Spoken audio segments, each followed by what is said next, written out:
Hello everyone, Dovault here with another review, this time with Toyeasy Titan, aka their take on a World War II Megatron based on the infamous German Tiger tank. Specifically in this case, unlike their previous rendition of this mold, yes, this is a repaint and a slight remold with an alternate head sculpt of their original Toyeasy Tiger tank, which was a darker figure that was based directly on a World War II officer. Whereas this one, that does share a default head sculpt, this one here, is detailed to look more like Megatron. Now, I did promise this review before the end of the year, but New Year's, Christmas got busy, so bear with me. But anyway, before we get into the figure himself and everything he comes with, let's take a quick look at the packaging. So as you can see here, we have this amazing artwork of Titan with the original default head sculpt, and he is looking glorious. This box artwork is great. And then on the side of the box, we have a cool shot of the figure here. And on the back, trying to do this with one hand, we have a bunch of really cool product shots of the figure and some of his different orientations. As you can see, his arm cannon can also go on his shoulder, kind of like Megatron, although a little bit different. And here you see the accessories he comes with, other than the head sculpt, which is included as well. And without further ado, let's get into the figure. So, here we have our Toyeasy Titan, the remold of their Tiger Tank figure done to look like Megatron. Now this is the alternate head sculpt that is included in the box. He will have the other one by default. And he is an amazing looking figure.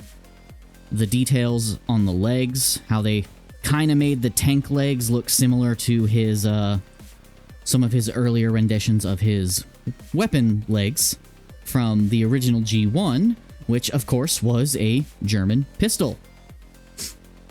And here you see you got his fusion cannon, except this one is based on a World War II flak gun, and in my case I have replaced his offhand with his main cannon. Now, quick caveat on my figure, I did take off his hand to put the cannon here. Normally you'd have this on his shoulder, and I'll show you how to attach that to his shoulder real quick before we get any further. It just slides into this notch right here on the back of his right shoulder. And it just kind of locks in place, and boom, now he's got a shoulder cannon. But as I was saying, on mine, I took the hand off to put the cannon there, and I misplaced the hand. So he does normally come with two fully articulated hands, but I lost one. But considering this is the form I like to have him in, doesn't bother me. Now, as for the details, let's take a close look at that noggin. Very Megatron-esque, although I think he's got a little bit much in the forehead department, but he does look really cool. Chest is nicely done, and I love how they do the transformation for this chest, which we will get to. As for the shoulders, nice tank treads, and the amazing detail on this flak cannon. Sure, my hands are a little shaky. Amazing leg detail, and it's crazy that the legs form the entire back of the tank. And the way they did these treads is really cool, and they even turned the rear exhausts into like little thruster boots or something like that. Back cleans up very nicely as well. And nice little hints of red. Entire figure is done in a slightly satin-like metallic flat sand gray with black gunmetal and silver details all throughout, with the little hints of red and a couple hints of gold and yellow here. Now, before we get into articulation, let's talk about the accessories real quick. And sorry, there's a Little difficulty keeping him standing based on my one complaint with this figure. So of course he comes with the flak cannon, which is an extra accessory that didn't come with the original. His main cannon, wouldn't really call that an accessory, but it is a separate part. He also comes with, of course, the original head sculpt based on a World War II bad guy officer helmet. He also comes with some blast effects, including this one for the main gun that pairs with this one. Now, unfortunately, these are not compatible with regular figures, and it's only compatible with his main, the silver gun here, not the flat cannon, which is kind of unfortunate, but these were accessories meant for the original figure. And he has this tiny itty bitty blast effect that I probably can't even get the camera to focus on screen. Come on. There you go. Yeah. And this is meant for the tiny ball turret that goes into his tank mode, which I am actually missing. Now, it did come with my figure, but I took this guy to a repair place to get something repaired, because mine did have a factory default, so keep an eye out for that, and I'll mention it when I get to that part of the transformation. But I had someone fix it for me, and I accidentally left the tiny little ball turret, which I'll show you where it goes during transformation, at that place. So I do not have it with me, but yeah, there's a tiny little ball turret that goes into one of the windows on the tank, and that's what this tiny little blast effect is for. Now, let's get into articulation, because he has a lot of it, including one bit of articulation that is actually a detriment to the figure. So, of course, his head is on a ball joint, although with this head sculpt, because of his collar, he can't tilt side to side very well or look up and down too well. I guess you can look all the way up if you know, snap his neck. And he can look all the way down if you snap his neck the other way. But he can do a full 360 with just a little bit of resistance there. His shoulders can do a full 360, as well as go all the way up, trigger happy style. But he does have really crazy joints here in the arms, so you can get some pretty dynamic poses out of that, besides just the default pose. He has a arm swivel, a bicep swivel here, just above the elbow. He can bend past 90, especially if you use the transformation joints. There's a double hinge here and one here, so he can actually go past 90, especially if you move the armor out of the way. His wrist, in this case his cannon, is on a swivel. And that goes for both hands, but the hand is fully articulated. Not gonna show the articulation here, but he does have a ball joint with a hinge on the thumb, and then each individual finger has, I believe, yeah, each individual finger has 2 hinge joints, so we can get some pretty good looks out of him.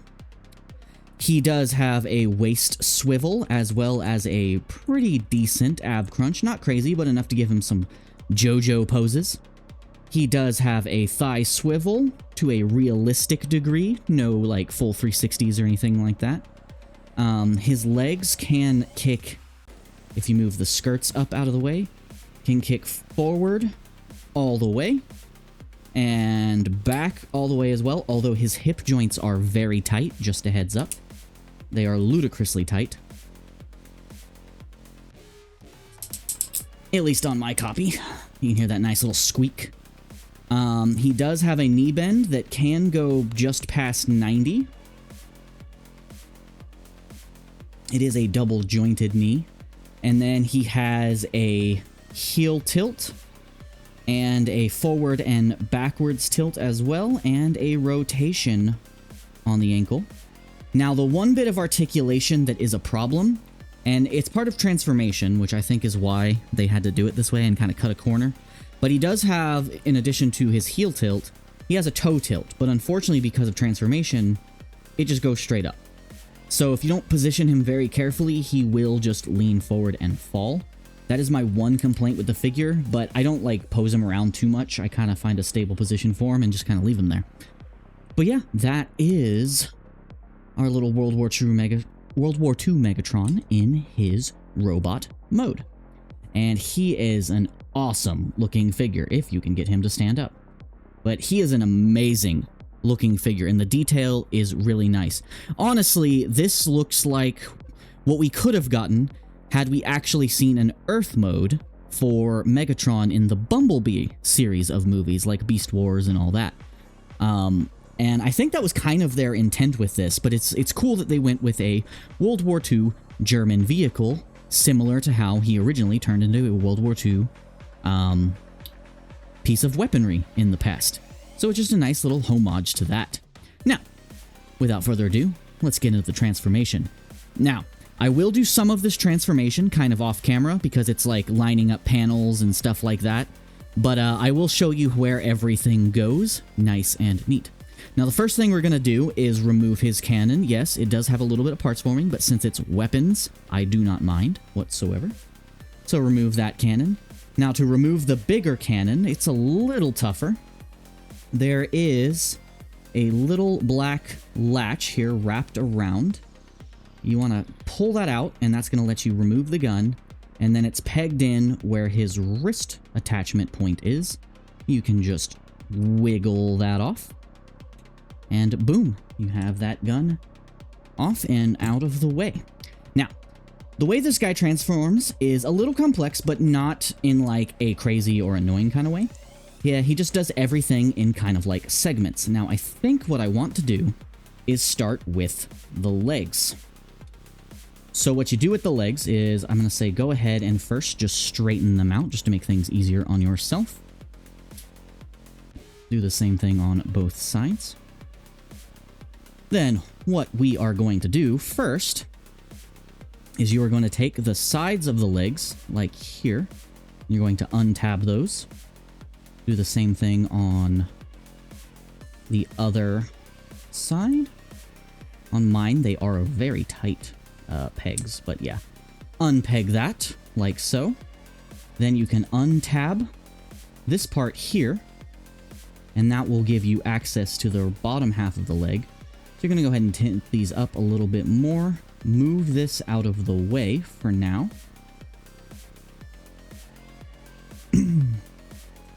And hold on, I gotta remember it's been a little bit since I actually transformed this guy, since I planned this review quite some time ago. Alright, I remembered. Alright, so you're going to want to bend the knee a little bit so that you can take this whole section here and rotate it up like so. So yeah, it just rotates on a joint here. So you can just move the leg out of the way and then rotate this around, and there you go. That is the top of the leg done. Then what you're going to do is you're going to fold this up like so, and then tab this in. It's going to tab into this little tab here. It's going to go into this little hole here. All right, do the same thing on the other side. Bend that in, tab the red peg. Then you're going to flip this up. Make sure everything is straightened out here. Little on the fiddly size, guys. Oh, that's because I'm forgetting steps. And then what you're going to do is you're going to take this tread, flip it out, and that will give you the clearance needed to move the leg all the way out of the way. Fold this down, and then this will tab in right here. Now do the same thing on the other side. Now I did learn when doing the side, it's easier to fully transform this first, then rotate it around.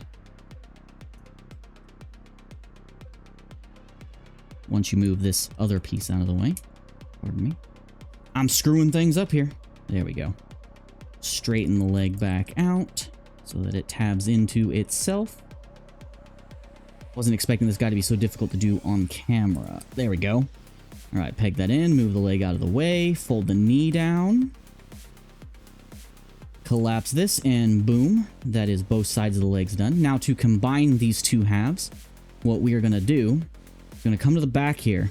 We're going to flip up his butt plate because that acts as a locking joint for his drop-down hips. So what you're going to do is then slide the hips down, Do the same thing on the other side, and then they're going to reconnect in the middle again. So you see how they're combining there? You'll combine that down the middle, and then the butt flap will come right back down and close it all over again. Then you can bring the legs together and tab them together right down the middle, like so. Boom. Now to finish off the legs, what you're going to do is you're going to slide this up on this nice joint it has, rotate it around, swing it up, and that'll allow it to tab in back here, which you don't need to do that quite yet, but just go ahead and rotate it, get it up kind of into its position. Then for the feet, all you're really gonna do is, I believe, yeah, rotate it up and in, like so. Fold up the toe so that it's sitting like that, and fold up the heel in there. Should have done that first. Second verse just like the first, so rotate foot, fold in the heel, rotate this in, and then fold up that toe. Also make sure that the side skirts that are located in here, that they're just pressed all the way down and in. They kind of lock everything down there into place once you're ready. Sorry, it's hard to see. A lot of black on this figure. Alright, now for the top, for the arms, what we're gonna do is you're kind of gonna explode the arms just a little bit. So first what you're gonna do is unpeg the tread from this back notch here, and then pop out this bit here, which was pegged into the side of the arm, and that's gonna let you swing that forward. Then you're going to swing this up. Also, this is where that little ball turret goes. It's tiny. And that's one side of that done. Then you're going to take this tread, you're going to double hinge it out to where it slides in right here, and that's all you're going to do with that for now. As for the rest of the arm, this can be a little tricky. You're basically going to explode the arm. So first, we're going to straighten out the hand, fold up the thumb just so it's kind of out of the way for now, and you're going to clench the fingers, not the fist, just the fingers, like so.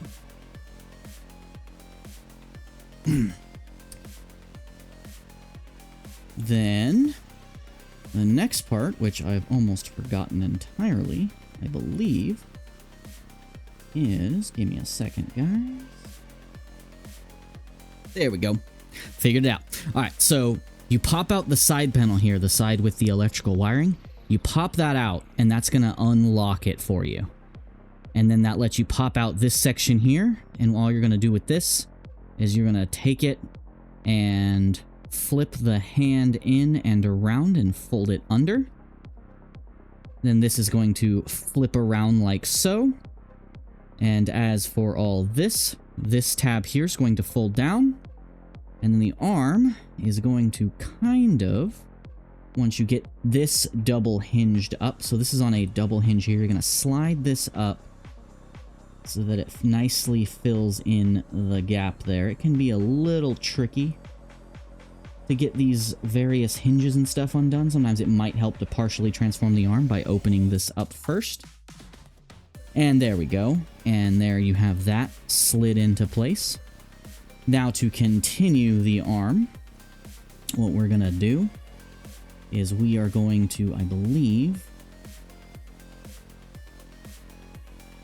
Sorry guys, this takes a while for me to remember how to do this. This thing was complicated. First, what I'll recommend doing is going ahead and double hinging this up to where this notch here slides into there. And that's going to be that side of the tank done. Then, this bit here, it's on a double hinge up to where it slides into that notch there, and there's a little peg connection that's going to connect right here, and boom, there's that. And then you can bring the fist down, the panel with the fist on it, down like that, and that's one half of the front of the tank done. Now do the same thing on the other side. Boom. Then we got the other side done. Now the last step for the arms here is you're going to see this little panel here. This will untab from the tread and then rotate, and what you do with this is that this is going to be the last thing that's going to lock the front of the tank together. So what you're going to do is you're going to slide the shoulder in all the way, and that's going to tab in right there like so. And you do that on the other side as well. So you'll untab and rotate it. Sometimes it'll be a little tough to rotate it. Bring this down so that it slides into that point there. And boom, that is all the arms done. So now you see we have the back of the tank and the front of the tank. Now as for the turret, that is the chest. So what you do here is you'll untab his abs, which can be a little fiddly if you don't have nails. Get your nails in there, pop up that, flip that up, and that will give you the access needed to undo the chest. And the chest and the backpack are one big unit. And to put everything away, you're going to pop out the head here, flip it around, slide it back in. The front of the chest will then move up, and then these will rotate up to fill in that gap. You can kind of see what's happening here. Make sure this peg is facing out. That's going to be for your turret. And then you rotate these down so that you form the top of the tank. Then lastly, you'll swing this whole assembly forward for what's going to be the top of the tank. Take his ab panel and flip it up under there. And then lastly, rotate this. It doesn't matter which way, but if you want the numbers facing the right way, you'll rotate it this way. And that's going to tab back in. And then lastly, just move the hatch back into place. And that is the turret of the tank now also done. Now, some final setup before we get into the arms here, arms and legs. You're going to go ahead, move these treads now, and I'll go ahead and point out what was wrong with my figure when I ordered it. Is on my copy originally, one of these treads was actually flipped over and reversed. It was mirrored. So it created a clearance issue. So I had to get this peg removed. I mean, this axle removed, take it and flip it over. And that's when I left that other part at the friend's house when they were fixing that. All right. So what we want to do here is you're going to go ahead and start combining the front of the tank. And this part can be a little tricky.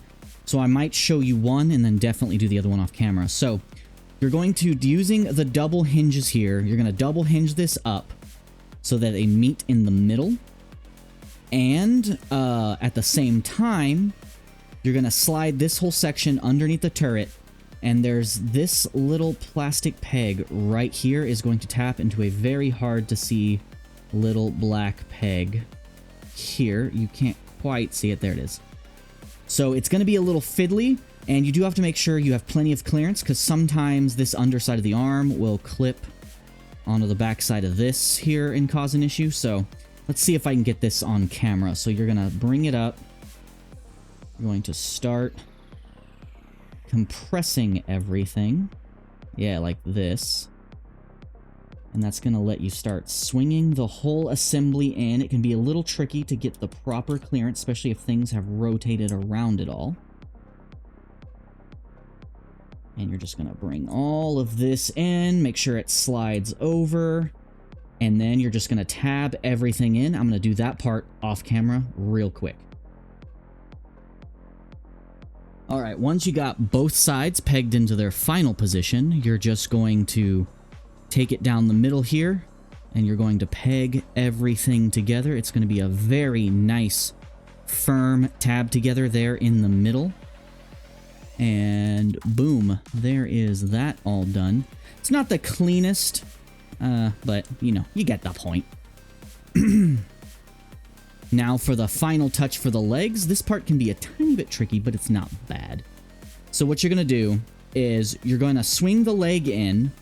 The foot is going to slide into right to this gap, and the toe is going to rest nicely over this little notch. And as for the treads, what you're going to do, it's going to flip out the last wheel here.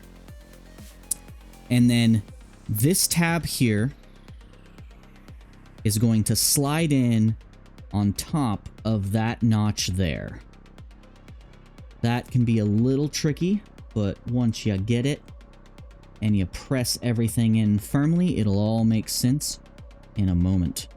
Then you're going to bring this in, and this notch here will end up tabbing into that slot on the bottom of the tread there. And then this will flip up and tab into the bottom notch there. So you bring this up. Sometimes you get it up there.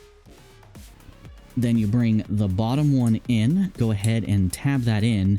And that'll give you just enough space to get a finger in here and make sure that that is pressed down onto that notch. Be a little tough to line up perfectly, but once you do, it is very snug and completes the tread look. Boom, there you go. And that is one side done. Same thing on the other side. I'll keep it on camera this time. You'll fold out the wheel. Bring this in. Making sure you got your clearance set up correctly. Boom. Make sure that that is slid in there. Bring this up and prepare it to tab into everything. You can tell if you're not lined up perfectly if the notch on the other side of this wheel doesn't slide into that notch right there. You might need to push the thing back just a little bit more, like so. And then bring that tread tab in. And tab it in. Oh, the camera's overheating. Gotta give it a sec. Guys, hold on. Sorry about that, guys. I had to let the camera cool off for a little bit.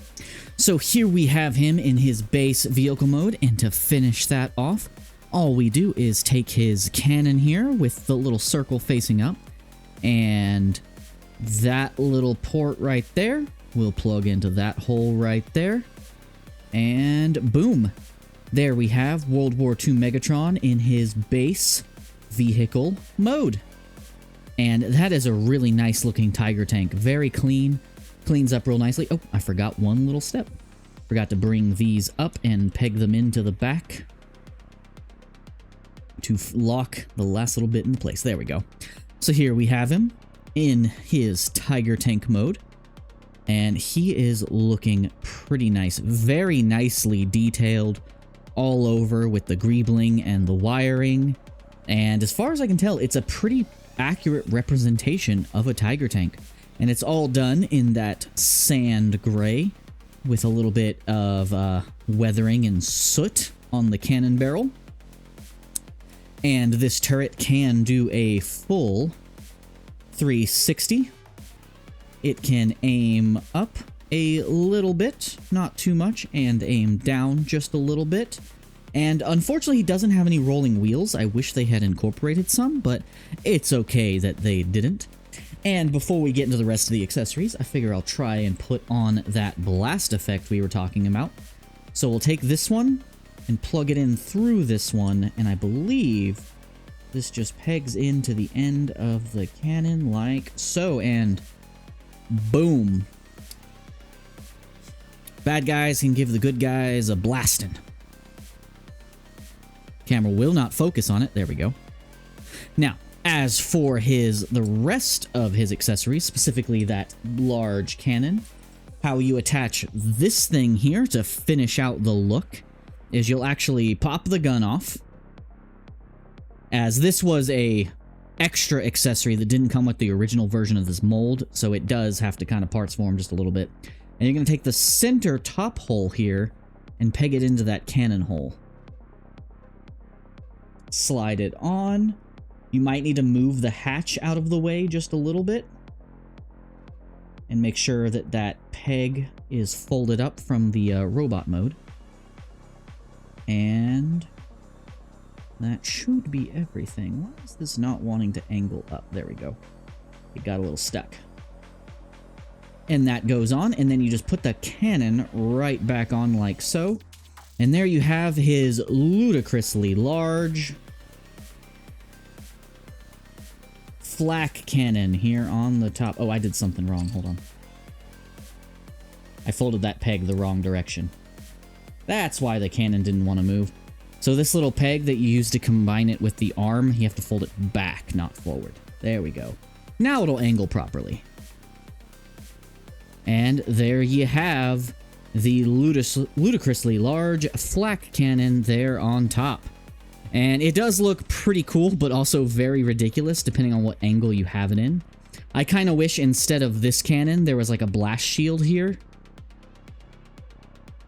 But yeah, really cool. It can look up and down a little bit in this mode. I think it actually looks better if you reverse it. So you park it and have it like a cannon like that. But yeah, that is pretty much it for this awesome World War II inspired figure. I really want to get the one based off of Rail Cannon Gustav to be like a companion piece with this as like that version of like Tidal Wave or what's another like Bruticus or something like that. But yeah, that is the figure of Toyeasy Titan. And real quick before we go, I forgot about this, but the black and white illustration on the manual is really cool. Forgot about that at the beginning. Anyway, guys, thank you so much for watching this little review that I almost did in one take of Toyeasy Titan, aka World War II inspired Megatron. And I got this at Show Z Store, not sponsored, but feel free to check it out there if they still have it in stock. And they also have the original potentially in stock as well, but if not, you can definitely find the original on eBay. This guy's actually not that cheap. He's like 80 bucks, which is not bad for an essentially a leader scale masterpiece figure. So, not a horrible price. But anyway, guys, thank you so much for watching. Sorry this review was so late. Everything was a little hectic with the New Year's and Christmas as well, but also I had some internet issues affecting my main channel, so things got a little messy. But I hope to see you more in future reviews. Now, in the coming months, reviews might stop for a little bit because I will be moving, so a lot of my collection will have to go into storage before I get a chance to review it. So just a heads up on that. This channel, hopefully, once I get into the new place, I'll have more time to do more reviews. But anyway, thank you so much for watching. If you want to support the channel, please like, subscribe, hit the bell notification icon to know when I upload stuff, and support my main gaming channel where we play RPGs, Souls-likes, and really just whatever we feel like. Although streams on that channel have been a little messy lately due to my internet issues. But anyway, thank you so much. I'll see you all in the next one. Dovalt out.